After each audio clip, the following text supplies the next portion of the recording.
que dixo ninguén. E ainda por riba pobre, porque da aldea tamén é Manolito e a él non hai quen lle tusa, a pesar do que lle aconteceu un día por causa min.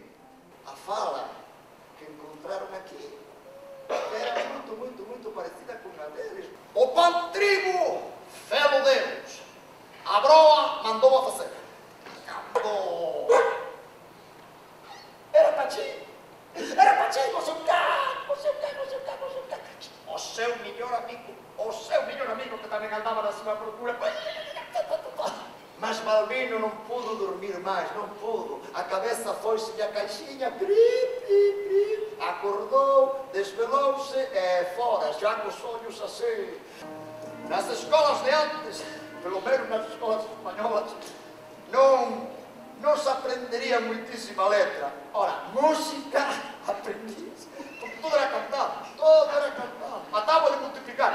Por 3, 6. Se non sabías a tábua, facías.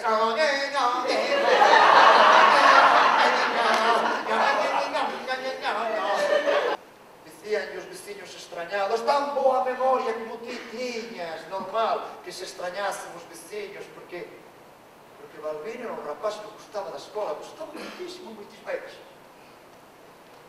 Sobre todo, desde que chegara a nova mestra, Eladia. Había que dizer Dona Eladia, mas como era noviña e ao mesmo tempo antes Balbino tivera outro mestre, un mestre andaluz do sur de España, un mestre que non entendía a fala dos rapaces, nin os rapaces entendían tampouco a fala do mestre, que tamén é moi importante. A non pensar tanto, a deixarse levar, é claro que se deixou levar. Balbino foi o tempo máis feliz da súa vida. Versos citados de Carlos Drummond de Andrade, os caminos da vida non son iguais para todos, como para baixarse nun momento da vida Manolito, a garganta reseca, cuarteados, os ollos todos corridos na terra. Ao pasar por diante da casa do señor manchado a lombo, viu que estaba ali Manolito, sentado no patín, a xogar, a brincar cos fillos.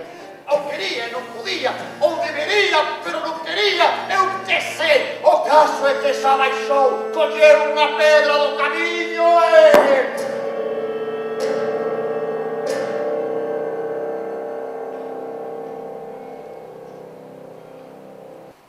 Aquela noite, Balbino escribiría aí no seu caderno como fuxiu da casa aquel día. Como fuxiu de vez, esa vez, que o dema amasou. Un pan, ao que moi ben lle coñecía o sabor que outro non probara na súa vida.